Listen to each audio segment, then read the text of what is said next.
नमस्कार दोस्तों, आप सुन रहे हैं ट्रैवल बियॉन्ड पास्ट, एक ऐसी पॉडकास्ट यात्रा जहां हम इतिहास के रहस्यों, पुरानी सभ्यताओं और अद्भुत घटनाओं की परतें खोलते हैं। आज हम चलेंगे ओडिशा के उस मंदिर की ओर जिसे देखकर वैज्ञानिक भी हैरान हैं और जिसे कहते हैं कोणार्क सूर्य मंदिर। क्या ये केवल एक भव्य मंदिर है, या फिर इसके पीछे कोई ऐसा रहस्य छिपा है जो सीधे अंतरिक्ष विज्ञान से जुड़ा है? आइए आज हम इस दिव्य और अद्भुत संरचना के रहस्यों को उजागर करें। तो आज हम गोता लगा रहे हैं उड़ीसा के एक अद्भुत खजाने में, कोणार्क सूर्य मंदिर। हम्म। इसे कई लोग ब्लैक पगोड़ा भी कहते थे पहले। बिल्कुल। ये 13वीं सदी का एक ऐसा अजूबा है जैसे पत्थर में जान डाल दी हो। हमारे पास कई तरह की जानकारी है, कुछ पुराने लेख हैं, रिसर्च पेपर्स भी हैं, और हाँ, कुछ बड़ी दिलचस्प लोक कथाएं भी हैं। कोशिश यही रहेगी कि हम इस मंदिर के इतिहास, इसकी गजब की बनावट और इससे जुड़े जो रहस्य हैं ना, उनकी खास बातें समझ सकें। बिल्कुल। और ये समझना जरूरी है कि ये सिर्फ एक पूजा की जगह नहीं थी। ये तो प्राचीन भारत की कला, उनके विज्ञान और खासकर खगोल विज्ञान की समझ का एक जीता जागता सबूत है। तभी तो देखिए ना, यूनेस्को ने भी 1984 में इसे वर्ल्ड हेरिटेज साइट माना। ये बहुत बड़ी बात है। हाँ, ये तो है। अच्छा, तो सबसे पहले इसकी बनावट की बात करते हैं। ये जो इसे सूर्य देव के रथ के रूप में बनाया गया है, ये कल्पना ही अनोखी है। पत्थर का रथ। हाँ, है ना। सोचिए जरा, इसमें पत्थर के 12 जोड़ी बड़े बड़े पहिए हैं, मतलब कुल 24 पहिए, और इनको खींचते हुए दिखाए गए हैं 7 घोड़े पत्थर की। 7 घोड़े? ये तो शायद हफ्ते के 7 दिनों के लिए होंगे। हाँ, ज्यादातर यही माना जाता है कि ये 7 घोड़े सप्ताह के 7 दिन दिखाते हैं। और वो 12 जोड़ी पहिए, क्या वो साल के 12 महीने हैं या कुछ और भी मतलब है इनका? हाँ, दोनों बातें सुनने में आती हैं। 12 महीने तो हैं ही, लेकिन कुछ लोग कहते हैं कि ये जो 24 पहिए हैं ना, वो दिन के 24 घंटे दिखाते हैं, या शायद 12 राशियां, हर राशि के 2 हिस्से मानकर। अच्छा। हाँ, और कमाल की बात यह है कि ये पहिए सिर्फ दिखने के लिए नहीं थे। ओ, हर पहिया करीब 10 फीट का है व्यास में, अरे वाह। और ये एक सूर्य घड़ी का काम करता था, बिल्कुल सटीक। अरे वाह, मतलब इनकी तीलियों की छाया से? जी हाँ, तीलियों के बीच जो छाया पड़ती थी, उससे दिन का पहर और बिल्कुल सही समय पता चल जाता था। ये उस जमाने की इंजीनियरिंग और एस्ट्रोनॉमी का कितना कितना सटीक उदाहरण है। सच में अविश्वसनीय। तो ये मंदिर पूजा के साथ साथ टाइम बताने का भी एक इंस्ट्रूमेंट था? अच्छा, और इसकी पूरी बनावट में और क्या-क्या था? देखिए, मुख्य तौर पर 3 हिस्से थे। एक तो मुख्य मंदिर, जिसे देउल कहते हैं, जहां असल में देवता की मूर्ति थी। इसका शिखर बहुत ऊंचा था, करीब 229 फीट, लेकिन अब तो वो टूट चुका है।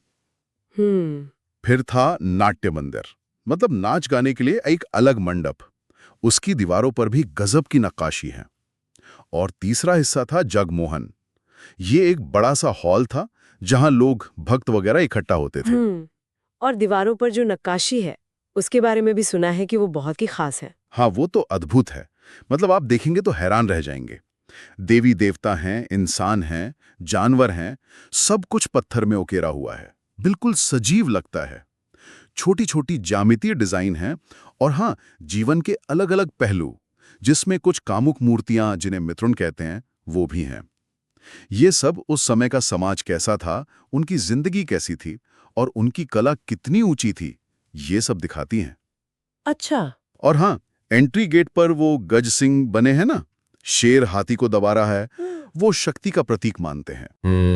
मतलब कला के साथ साथ विज्ञान का भी जबरदस्त संगम है, खासकर खगोल विज्ञान का। जी ये जो कहते हैं कि सूरज की पहली किरण बिल्कुल गर्भगृह में मूर्ति पर पड़ती थी। हाँ, ये बात बिल्कुल सही है। मंदिर को बनाया ही ऐसे गया था। उसकी दिशा ऐसी रखी गई थी कि सूर्योदय के वक्त, खासतौर पर इक्विनॉक्स और सोल्स्टिस के दिनों में, पहली किरणें सीधी मुख्य मूर्ति तक पहुंचती थी। कमाल है। इससे साफ पता चलता है कि इसे बनाने वाले खगोलीय घटनाओं को कितनी बारीकी से समझते थे। कई एक्सपर्ट्स तो ये भी मानते हैं कि ये सिर्फ मंदिर नहीं था, बल्कि एक तरह की प्राचीन ऑब्जर्वेटरी, मतलब वेधशाला भी थी। वेधशाला? हाँ, जहां शायद वो आसमान देखते थे, तारों और ग्रहों की गणना करते थे, सीधे आंखों से देखकर। कला, विज्ञान, और अब आते हैं इसके रहस्यों पर। वो जो चुंबक वाली कहानी है, क्या वो सच है कि शिखर पर एक बहुत बड़ा चुंबक था और मूर्ति हवा में तैरती थी? हाँ, ये कोणार्क से जुड़ी सबसे मजेदार और रहस्यमयी कहानियों में से एक है। कहा जाता है कि मंदिर का जो शिखर था ना, उसमें कोई 52 टन वजन का एक बहुत शक्तिशाली चुंबक लगा था और नीचे गर्भगृह में भी चुंबकों और शायद लोहे की प्लेटों का कुछ ऐसा इंतजाम था कि जो मुख्य सूर्यदेव की मूर्ति थी वो बिना किसी सहारे के हवा में तैरती हुई दिखती थी। हवा में? सच में? कहानी तो यही कहती है। कुछ लोग ये भी मानते हैं कि ये पूरा मैग्नेटिक सिस्टम मंदिर के ढांचे को मजबूती भी देता था। और वो कहानी कि इस चुंबक की वजह से समुद्र में जहाजों के कंपास बिगड़ जाते थे। हाँ, ये भी उसी कहानी का हिस्सा है। कहते हैं कि उधर से जो यूरोपियन जहाज गुजरते थे, खासकर पुर्तगाली, उनके कंपास इस मैग्नेटिक फील्ड की वजह से काम करना बंद कर देते थे या गलत दिशा दिखाते थे। अच्छा। तो कहानी ये बनी कि उन्होंने अपने जहाजों को बचाने के लिए वो मुख्य चुंबक निकाल दिया और जैसे ही वो हटा, मंदिर का बैलेंस बिगड़ गया, ढांचा कमजोर हुआ और टूटने लगा। लेकिन क्या इसका कोई सबूत है? देखिए, ऐतिहासिक रूप से इसका कोई पक्का सबूत नहीं मिलता। ज्यादातर इतिहासकार इसे एक लोक कथा ही मानते हैं।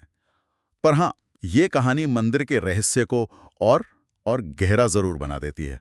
तो अगर ये कहानी शायद सच न हो, तो फिर असल में ये मंदिर कब और किसने बनवाया और ये टूटा कैसे? देखिए, इतिहास जो बताता है वो ये कि इसे पूर्वी गंगवंश के एक बहुत पराक्रमी राजा थी, नरसिंहदेव प्रथम, उन्होंने बनवाया था। समय था करीब 1238 से 1250 ईस्वी के बीच। हालांकि एक पौराणिक कथा भी है जो इसे भगवान कृष्ण के बेटे साम से जोड़ती है। कहते हैं उन्हें कुष्ठ रोग हो गया था और सूर्यदेव ने सपने में आकर उन्हें चंद्रभागा नदी के किनारे मंदिर बनाने को कहा था, जिससे वो ठीक हो गए। अच्छा, और इसके टूटने के कारण? उसके कई कारण हो सकते हैं। एक तो प्राकृतिक कारण है, समुद्र पास है तो नमकीन हवा और पानी से पत्थर धीरे धीरे खराब होता गया होगा। भूकंप भी आया हो सकता है, या शायद पास की चंद्रभागा नदी ने अपना रास्ता बदल लिया हो। और इंसानी कारण? हाँ, कुछ पुराने लेखों में जिक्र है कि काला पहाड़ नाम के एक हमलावर ने मंदिर को काफी नुकसान पहुंचाया था और वो चुंबक वाली कहानी भी इसके गिरने से जोड़ी जाती है, चाहे वो सच हो या ना।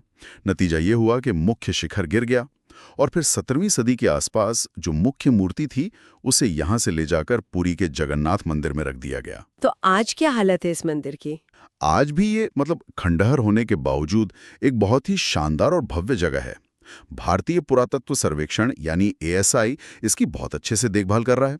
जो जगमोहन वाला हॉल है ना, उसे बचाने के लिए अंदर से रेत और पत्थर से भर दिया गया है। ओह, उसे भर दिया है? हाँ, ताकि वो गिरे नहीं। और जो मुख्य गर्भगृह है जहां मूर्ति थी, वहां आम लोगों को जाने नहीं दिया जाता। ये भी अपने आप में एक रहस्य जैसा ही है। लेकिन फिर भी ये दुनिया भर से टूरिस्ट, इतिहासकार, कलाप्रेमी सबको खींचता है। खासकर जब वहां सालाना कोणार्क डांस फेस्टिवल होता है, तब तो बहुत भीड़ होती है। तो कुल मिलाकर कोणार्क सिर्फ पत्थर का एक ढांचा नहीं है, ये तो हमारे पूर्वजों का ज्ञान, उनकी कला, उनका विज्ञान और साथ में कुछ अनसुलझे रहस्य, सबका एक संगम है। वो रथ वाली सोच, वो टाइम बताने वाले पहिए और वो हवा में तैरती मूर्ति की कहानी, सब सोचने पर मजबूर करता है। बिल्कुल सही कहा आपने। जैसा रविंद्रनाथ टैगोर ने कहा था ना कि यहाँ पत्थर की आवाज इंसान की आवाज से ज्यादा बोलती है। ये हमें याद दिलाता है कि हमारे पुरखों की जो समझ थी, जो काबिलियत थी, वो शायद हमारी आज की सोच से कहीं ज्यादा आगे थी। आज के लिए तो इतना ही। पर एक सवाल मन में छोड़ जाते हैं, क्या कोणार्क जैसा स्मारक हमें सिर्फ हमारे महान इतिहास की याद दिलाते हैं, या ये इस तरफ भी इशारा करते हैं कि पुराने ज्ञान में आज भी ऐसे राज छुपे हो सकते हैं जिन्हें शायद आज का विज्ञान भी पूरी तरह समझ नहीं पाया है? कोणार्क सूर्य मंदिर एक रहस्य है, इतिहास, खगोल विज्ञान, स्थापत्य और शायद अंतरिक्ष से जुड़े रहस्यों का संगम। क्या ये केवल एक धार्मिक स्थल था या फिर एक वैज्ञानिक आश्चर्य? ये फैसला आप करें। अगर आपको ये रहस्यमय यात्रा पसंद आई हो, तो हमारे चैनल ट्रैवल बियॉन्ड पास्ट को जरूर सब्सक्राइब करें, क्योंकि हम लाते हैं आपको इतिहास की वो कहानियाँ जिनका सच आज भी धुंध में छिपा है। फिर मिलेंगे एक और रहस्य के साथ। तब तक खोज जारी रखें।